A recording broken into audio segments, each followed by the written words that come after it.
Hi, everybody. Oop, all right, there we go. Hi, everybody. It's Monday, and here we are once again. Parkei Avot Tishri Hashkafa. As I'm sure everybody knows, on Sunday we started the month of Av, and I wanted to start with a comment about the month of Av. Chazal start or comment that Mishem Nichnas Av Mematin B'Simcha. From the time that Av starts, and it was the first day of Av, we start being less and less happy. And I want to share with you, without drawing conclusions, I just want to show you different ways of being able to really address the exact same words. It's really very striking. There were four very clearly different ways of looking at that statement. You would think that would be sort of silly. What's sort of self-evident what it means. From the start of Av, you start being a little less, or you become less and less sad. And the straightforward meaning of the statement is that everything's a process. Rav Soloveitchik Zatzal used to note, and this is straightforward halacha, that there is a fundamental difference between the function and the process of mourning for the temple and the function and process of mourning for, God forbid, a loved one. In the latter case, if one of the people for whom we lose somebody dear to us, and the Torah obliges us to mourn, the process of mourning is one of reintegration into society.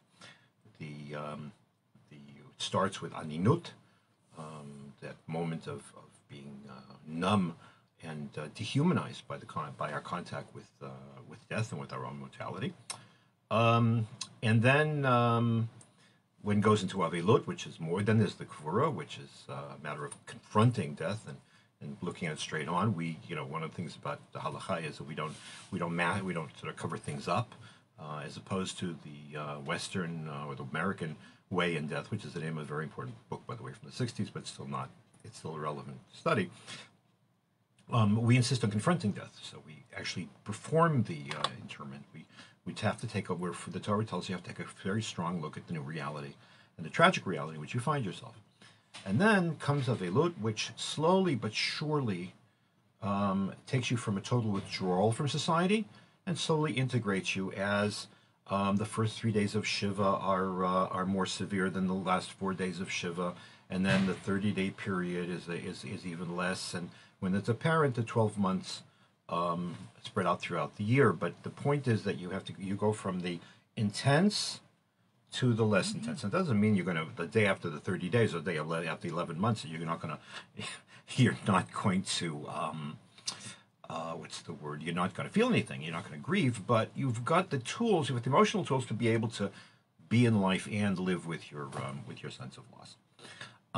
But that's natural, because the shock of losing a loved one comes immediately. In the case of what's called Avelut Yeshana, of mourning for the temple, most of us, and even I, who go to the Temple Mount, and I'm very conscious of the Beit HaMikdash and its destruction and everything else, it's not something you walk around with burdened down with 24 hours a day, 7 days a week. And the destruction of the temple is not something that we automatically come up with and feel profoundly. So the function of the 3 weeks leading up to Tisha B'Av is the reverse. Slowly but surely you emerge from your daily regime, and you integrate yourself, or you work yourself up. Literally, you work yourself up more and more and more to become aware of the fact that you sort of merge yourself into a process of mourning. So first they have the 3 weeks from Shavas Arba Tammuz until Rosh Chodesh Av, and then you have the 9 days. And if you're Sephardic, you have the Shavua Shechalba, which doesn't exist this year. And slowly, all of that leads up to Tisha B'Av. So that when we say Mishenichnas Av Mematin B'Simcha, that from the time Rosh Chodesh Av starts, you start the process of greater intensification of involvement of, and emotional involvement of, and studying and preparation for the day of total disaster, which we are meant to experience, which is Tisha B'Av. So that's the obvious meaning of the verse. In other words, when Rosh Chodesh Av comes, it's a great step forward, not a great leap forward, I would use that progression, a step forward in the intensification of one's awareness of the destruction of the temple and all of its ramifications, which we are about to commemorate on Tisha B'Av, in this case, Saturday night and Sunday. Interestingly, there are three other variations on this theme, all of which are not extreme, but they sort of add different dimensions to this. And that's what I want to stage at the statement, which I want to raise, what I want to mention to you. In the 17th century, one of the major commentaries on the Shulchan Aruch, and his name was Rabbi Avraham Gumbiner, because he came from the town of Gumbin. He wrote a commentary called the Magen Avraham, and he says, "Mashma shein tzmeichem bochlav." Because Chazal tell us we should start being less and less sad. We should be less and less happy. I mean, more and more sad. Meaning, he takes it as a binary. You stop at a dime. Comes Rosh Chodesh Av, you're miserable. That's an interesting way of looking at this. Mishnah Berurah quotes it, that Av is just a time. The first 9 days of Av are just a time of just sadness. No process. Boom. You're just there. I know how you do that, but it's clearly one way of going about life and a way of going about re-experiencing the morning of Tisha B'Av. Or maybe in order to be able to get to Tisha B'Av, you really have to just get yourself out of any kind of feeling of happiness. I don't know. Personally, I've always had this sort of like stop at a dime kind of statement by the Magen Avraham problematic. Problematic, not in the sense of there's something wrong with it, but in the sense that I don't know how you do it. I don't really understand how it works. But there are some people who live on binaries. They're either or people, and certainly that would work for them. Interestingly, there are the other two points of interpretations that I know of, which I want to share with you right now, that interpret this one line. Both come from Hasidic Rebbeim, Hasidic rabbis from Hasidic tradition, but they're the obverse of each other. They're really, he would say, davar v'hipucho.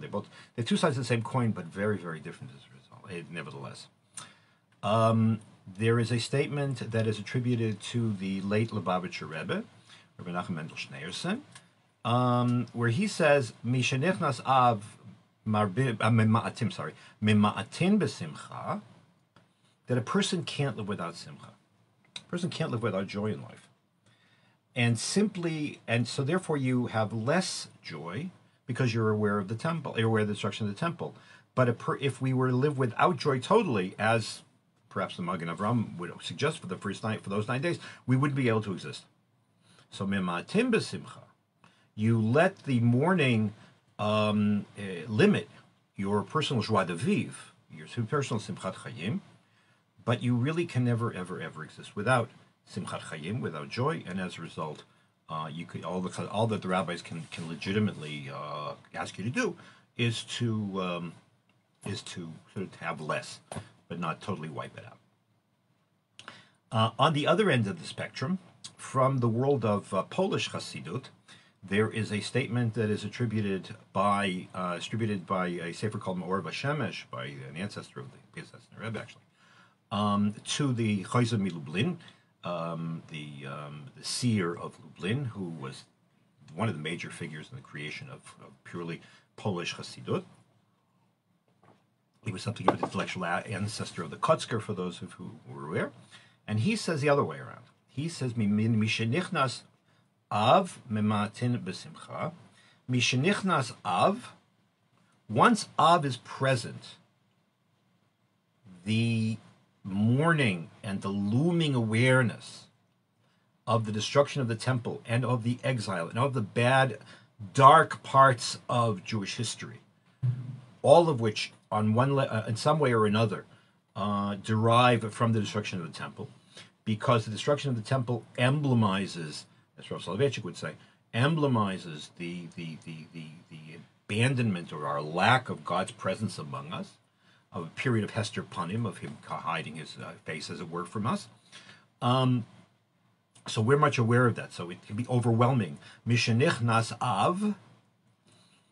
If we just get ourselves caught up in the negative parts of Jewish history, if we organize our Jewish lives around its negative parts, and again, around its disasters, I don't think disaster is it's an important part of Jewish awareness, but I don't think, but certainly shouldn't be the be all and end all of why people are Jewish.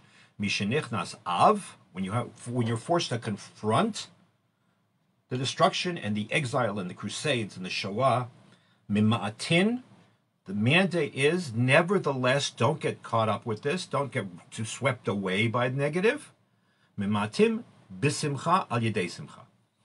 In other words, you have to try to find the tools from your joie de vivre, from your inner life and your awareness of that there will be nechama, there'll be consolation, that there is joy, to ameliorate. You have to look at and experience this dark side of Jewish history.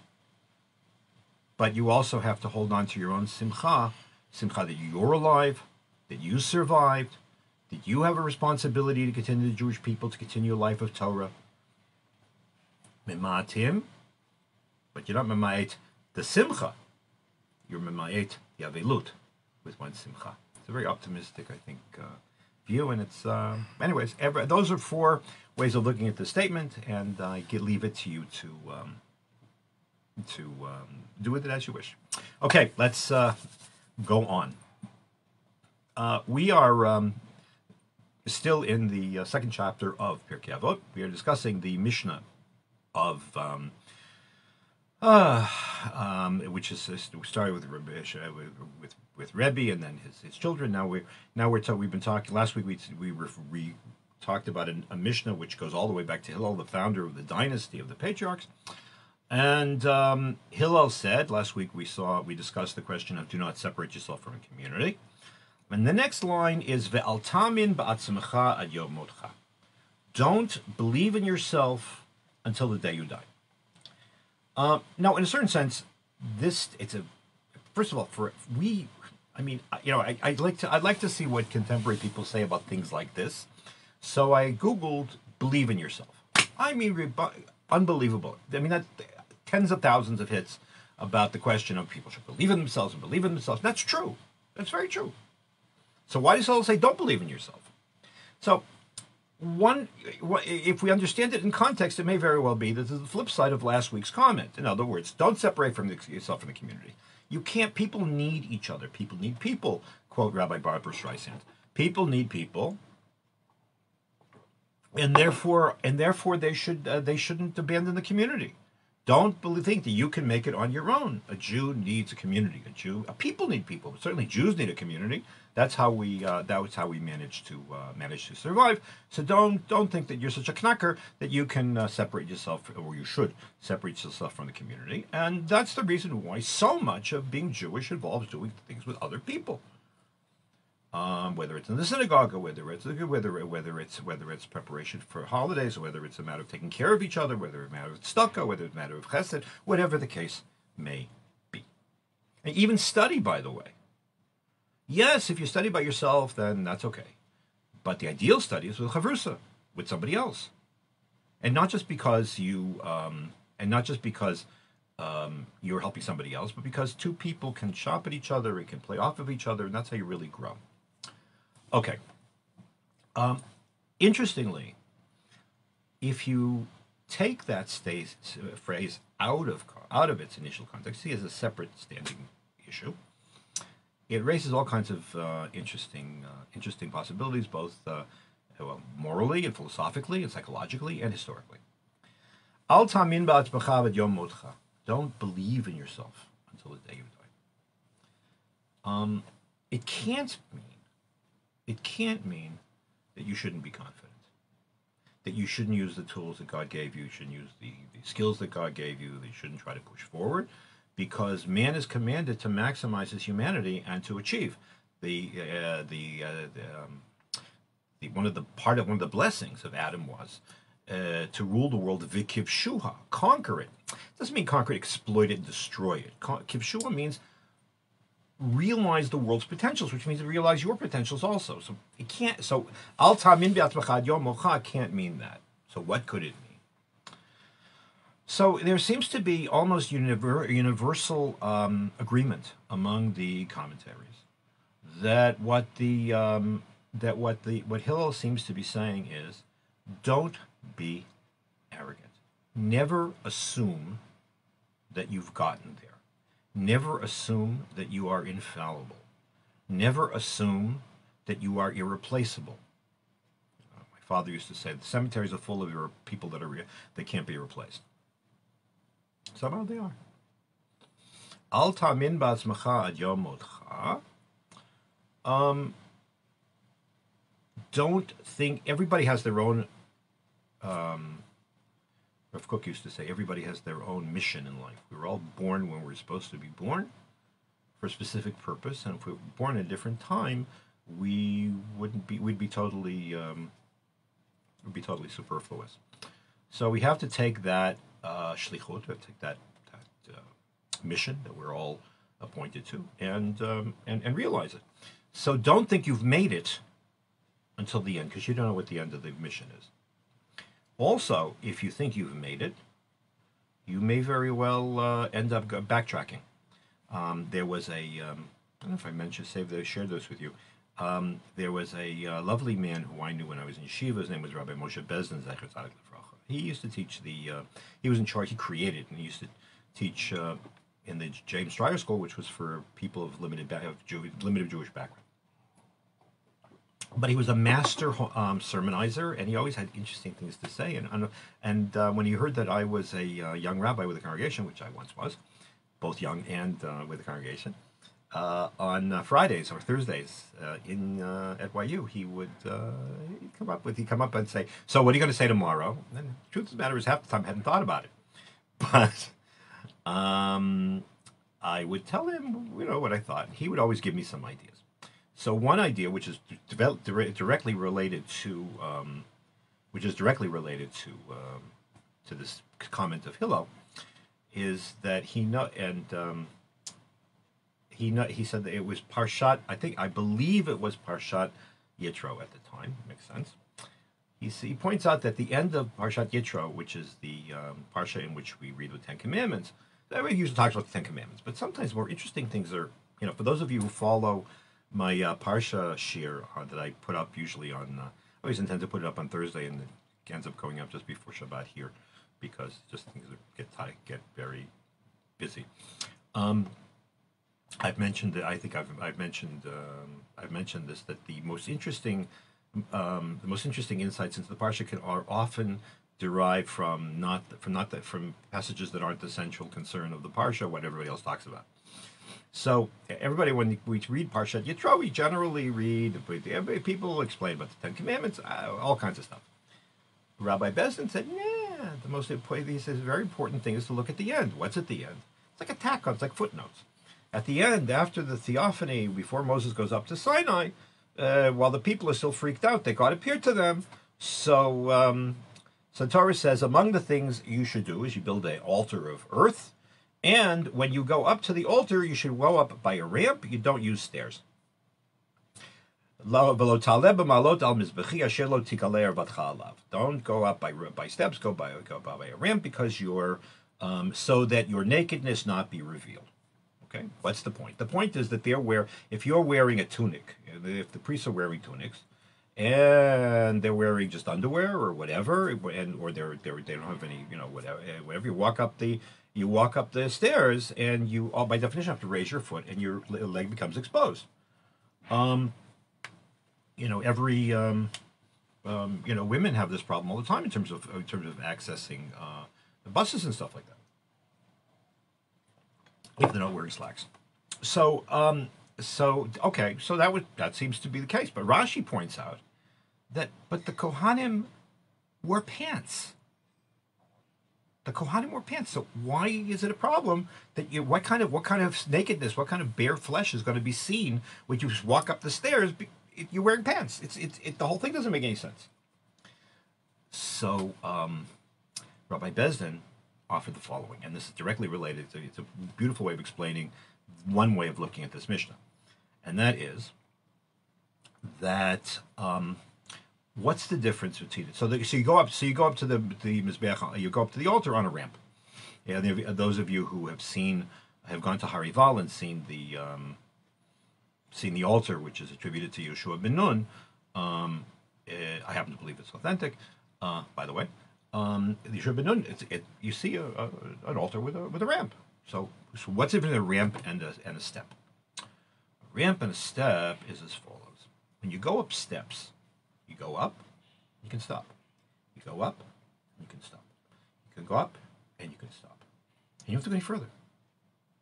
You can be self-satisfied and stay wherever you are. If you're on a ramp, walking up a ramp, we all know you have to throw your weight forward. Because if you don't throw your weight forward, gravity will pull you down. The lesson is, and this is what Rabbi Bezdin said, the lesson is that when we have our spiritual quests, or to fulfill our missions, in this case, you always have to throw your foot forward, always trying to maximize, always going up towards the mizbech, the fire. The symbolism is obvious, because if you don't, you'll end up rolling backwards, and then your nakedness will be exposed, meaning your insufficiencies and your lack of commitment and all kinds of things like that. So al tamin ba'atzmacha ad yom motcha, don't think that you made it to the top, and don't think that you can stop striving forward, because life is a ramp. It's not stairs. And if you don't keep going, if you get self-satisfied, then you'll end up going backwards. Now, in this context, I saw Professor Zev Safrai in his commentary on Avot. So it makes an observation which is really, really interesting, and he says that he puts together. He suggests that a midrash in the Tanchuma, which is a Eretz Israeli midrash from the time of the Talmud, a little late, says that God does not call anybody a saint until after they die. And he suggests that, and from the phrasing, it seems that it may very well be that the person who wrote the midrash had this Mishnah in mind, that the point involved is that even God, even when it comes to a person who's a saint, a person who's a tremendous scholar, a person who's a tremendous spiritual leader, that person doesn't get to be called Kadosh until he dies, until it's no longer possible. He's reached his end. And whether he is making it as a contemporary comment or he thinks it's historically correct, I don't know. But Safrai says, or observes, that this may very well be an observation mildly, or maybe not so mildly, polemicizing against the cult of personality, the cult of religious personality.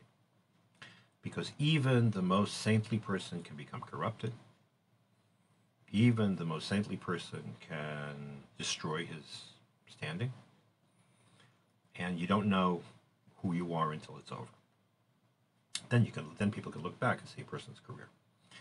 Attributing supernatural or attributing superhuman qualities and strengths to any human being, bordering on worship, I'm not saying more bordering, is a form of idolatry. It's a form of avodah zarah. And a cult of personality. A person says, I've made it, I'm even before I die. No, you can be undone at the last minute. And in that context, which we'll come to in a second, in that context, across the boards, this is really stunning. Across the boards, almost all of the commentaries on Avot invoke the story of Yochanan Horkanus.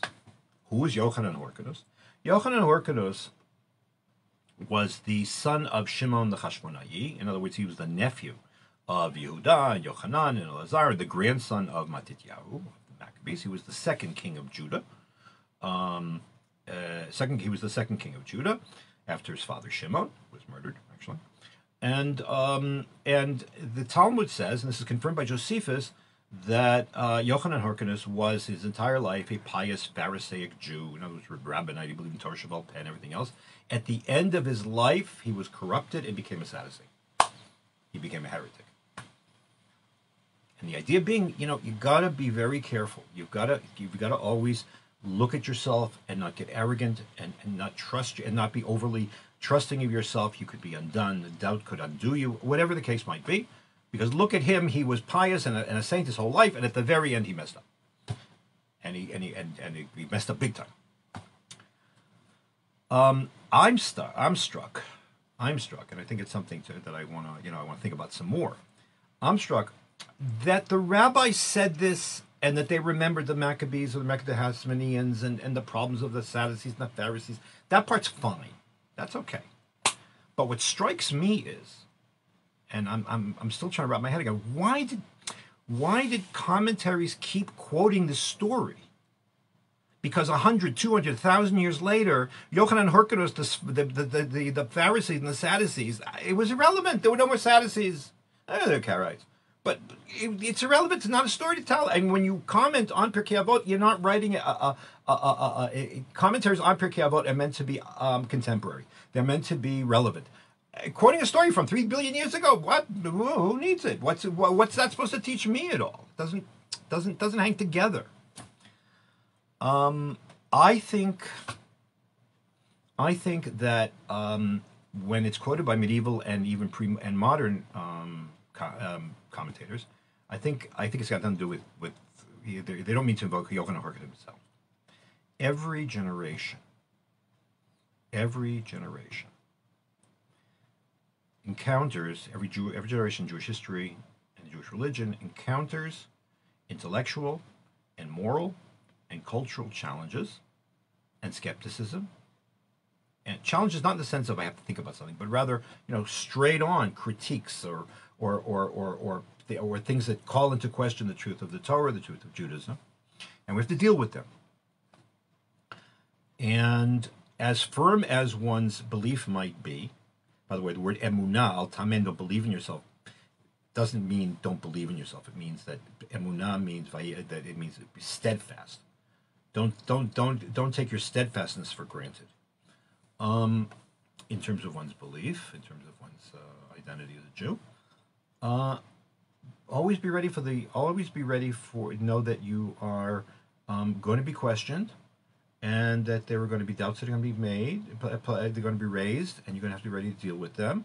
And don't be dismissive about challenges, but also don't automatically think you'll have all the answers right away. A lot of people, I'm reading this book by Professor Ayala Fader from Fordham called Hidden Heretics, about the impact of the internet, among other things, on the Hasidic world. It's true of the modern Jew Orthodox world too. When they don't have the tools or neither the tools nor the sophistication to engage and to critically engage and even to reject or to respond to alternative systems of belief and values and so on. Don't think that you always have the answer, because you could be your very arrogance could indeed trip you up. You should be thoughtful, and should recognize the fact that I don't have all the that in fact that my belief needs to always be strengthened and always be dealt with and whatever. And if something comes to help, then you should do so. Al tamen ba'atzmacha ad yom motcha. Arrogance will undo us. False bravado will undo us. However, awareness of our own vulnerabilities will in fact strengthen us, because you can absorb and then deal with the challenges that come up. So, and it's a lifelong lifelong learning. So that's I think what I've got to say about this Mishnah. We won't. Next time we meet, will be after Tisha B'av. So please have